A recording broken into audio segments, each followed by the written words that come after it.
Hello అండి అందరికీ. ఈరోజైతే తాటికాయలతో తాటిపప్ప అండ్ ఇడ్లీ కూడా చేస్తున్నా అండి. స్కిప్ చేయకుండా చివరి వరకు చూడండి.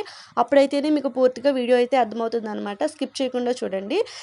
తాటిపప్పులో ఎవరికైతే తెలుసండి, తాటి ఇడ్లీ ఎవరికైతే తెలుసో కామెంట్ సెక్షన్‌లో కామెంట్ చేయండి. లైక్ చేసుకోండి. అండ్ ఎంతమందికి ఇష్టమో లైక్ చేయండి. అప్పుడైతే ఎంతమందికి ఇష్టమో నాకైతే తెలుస్తుందనమాట. ముందుగా వాటిని దాని మీద ఉన్న స్కిన్ అంటే తొక్కన మాత్రం సపరేట్ చేసుకొని గింజను ఒక గిన్నెలో పెట్టేసుకోండి. కొంచెం నీళ్ళు చిమ్ముకొని అలా ఉంచితే దాని మీద దాంట్లో గుజ్జు అనేది తీసుకోవడం కొంచెం ఈజీగా ఉంటుందండి. అలా నీళ్ళు చింపుకొని ఒక 10 మినిట్స్ అలా ఉంచితే కనుక, ఆ తర్వాత స్టీల్ టిఫిన్‌కి కానివ్వండి, స్టీల్ గిన్నెలు ఏదైనా ఉంటే స్పూన్‌తో కానీ దాని గుజ్జంతా సపరేట్ చేసుకోవచ్చు అండి. ఒక విషయం చెప్పనా, గుజ్జు అనేది నైట్ టైమే తీసుకోండి. ఎందుకు అంటే పగల టైం తీసుకున్నాం అనుకోండి, ఈగలనేది చుట్టుముట్టేస్తాయండి. అసలు ఎన్ని ఈగలు వస్తాయంటే చాలా ఈగలు వస్తాయండి, చెప్పలేము అసలు. అందుకనే ఎప్పుడైనా రాత్రిపూట 6, 7 ఆ టైంలో తీసుకున్నాం అనుకోండి, చక్కగా ఫ్రీగా ఒక దగ్గర కూర్చొని తీసుకుంటే గుజ్జు అనేది చాలా స్పీడ్‌గా తీసుకోవచ్చు. కానీ చాలా రిస్క్ అండి. నాకైతే ఆ గుజ్జు తీసేటప్పుడు ఒక ఐడియా వచ్చింది. ఈ గుజ్జు తీయడానికి ఒక మిషన్ కూడా కనిపెడితే బావుండు అనిపించిందండి. అంత చిరాకొచ్చింది. కానీ ఎంత స్ట్రెస్ తీసుకుంటామా, కానీ ఆ పప్పు తినేటప్పుడు ఆ స్ట్రెస్ అంతా పోయి కొత్త ఫీలింగ్ కలుగుతుంది. అంత టేస్టీగా ఉంటుందండి. ట్రై చేయండి. ముందుగా బెల్లం తీసేసుకోండి. మీకు అదే ఎలాగో తాటికాయ స్వీటే కాబట్టి దానికి సరిపడా స్వీట్ తీసుకోండి. బెల్లం కొంచెం తక్కువగా తీసుకోండి. ఆ తర్వాత మనం ఇక్కడ తీసుకున్న గుజ్జంతా వేసేసుకోండి. నేనైతే ఇక్కడ ఇడ్లీ రవ్వ తీసుకుంటున్నాను అండి. ఇడ్లీ రవ్వ చాలామంది కడిగి చక్కగా పిండుకొని తీసుకుంటారు. ఇడ్లీకి ఎలా తీసుకుంటాం అలాగా.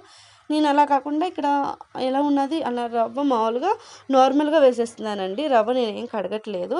రవ్వలో ఏమైనా పురుగులు కానీ ఏమైనా ఉంటే తీసేసుకొని రవ్వనైతే నేను వేసుకుంటున్నాను అనమాట. ఇక నేను మ్యాక్సిమం నేనిక్కడ పావు కేజీ రవ్వ అటు ఇటుగా వేస్తున్నానండి. పావు కేజీకి కొంచెం ఎక్కువే ఉండొచ్చు. రవ్వ అయితే వేసుకొని చక్కగా కలుపుకుంటున్నానండి. కలుపుకొని నేను ఎలాగో ఒక 25 మినిట్స్ వరకు అలాగే ఉంచుతాను. ఎందుకంటే అది నాని అప్పుడు క్రిస్పీగా తింటాకి బావుంటాయండి. మీరు కూడా అలాగే చేయండి. చక్కగా దాన్ని మసాజ్ చేసుకొని చక్కగా కలుపుకొని ఒక 25 మినిట్స్ వరకు దాన్ని పక్కన పెట్టుకొని చక్కగా నానిపోతుందండి. బెల్లం అవి నానిపోతాయి. ఆ తర్వాతే మీరు ట్రై చేయండి రొట్టె అనేది. నేను ఇక్కడ ఇడ్లీ కూడా వేసానండి. కానీ ఒక 6 ఇడ్లీల దాకా వేసానండి. నేను కూడా ఫస్ట్ టైం ట్రై చేశాను ఇడ్లీ. కానీ వచ్చాయి. కానీ ఆ క్లిప్ నేను తీసాను అనుకున్నానండి. మరి ఎలా మిస్ అయిందో, లేదు నేను తీసినట్టే అనుకున్నాను కానీ క్లిప్ అయితే రాలేదు. ఈసారి కంపల్సరీగా నేను ఇడ్లీ వేసింది కూడా నేను ఈసారి క్లిప్ పెడతానండి. తప్పకుండా ఒకసారి ట్రై చేయని వాళ్ళు, ఎవరికైనా తెలియని వాళ్ళు ఉంటే కనుక ఒకసారి తాటి ఇడ్లీని ఒకసారి ట్రై చేయండి. చాలా అంటే చాలా టేస్టీగా ఉంటాయండి. స్వీట్ ఐటమ్స్‌లో బావుంటాయన్నమాట. అంటే ఇదివరకు ముంజికాయలు కదా! ఇప్పుడు తాటికాయలు వచ్చేసాయి కదా! సీజన్ అదే కాబట్టి తాటికాయలతో మంచి ట్రై చేస్తూ ఉంటారు రెసిపీస్ అనేవి. మీరు కూడా ఒకసారి ట్రై చేయండి. చూడండి నాకు 20 మినిట్స్ తర్వాత ఇలా నానిపోయింది.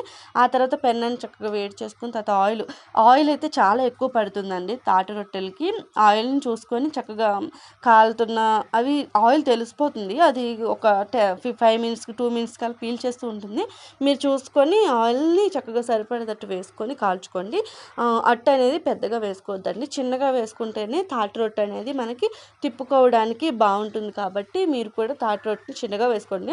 నేను ఇక్కడ తప్పు ఏం చేశానంటే తాటి రొట్టెని పెద్దగా వేసేసాను. అందువల్ల నా రొట్టె అనేది బ్రేక్ అవ్వడం జరిగింది. మీరు అలా వేసుకోకుండా చిన్నగా వేసుకోండి. ముక్క ఇరిగినా ఇరగకపోయినా తినేది మనమే, టేస్ట్ కూడా మారదండి. అలాగే ఉంటుంది కాబట్టి ఒకసారి ట్రై చేసేయండి. చాలా టేస్టీగా ఉంది. ఎవరికైనా తెలుసుంటే లైక్ చేసుకోండి. తెలియని వాళ్ళు ఉంటే ఒకసారి ట్రై చేయండి. ఎలా వచ్చిందో కామెంట్ సెక్షన్‌లో చెప్పండి. చాలా అంటే చాలా టేస్టీగా ఉంటాయండి. నాకు కూడా తెలీదు. పెళ్ళయ్యాకే మా అత్తయ్య వేసి పెట్టింది. ఈ రొట్టెలనేవి అప్పటి నుంచి నాకు అలవాటయింది. నేను నేర్చుకొని మీకు కూడా యూజ్ అవుతుంది అని నేనైతే వీడియో చేశాను. ఇంకా మరికొన్ని వీడియోస్ ఎవరికైనా కావాలి అనుకుంటే కామెంట్ సెక్షన్‌లో అడగొచ్చు. నేను ట్రై చేసి మీకు కంపల్సరీగా నేనైతే పోస్ట్ చేస్తానండి. కామెంట్ సెక్షన్‌లో నన్ను ఏ వీడియో కావాలన్నా అడగండి. వీడియో నచ్చితే గనుక లైక్ చేసుకొని సబ్స్క్రైబ్ చేసుకోండి. ఓకేనా? బాయ్.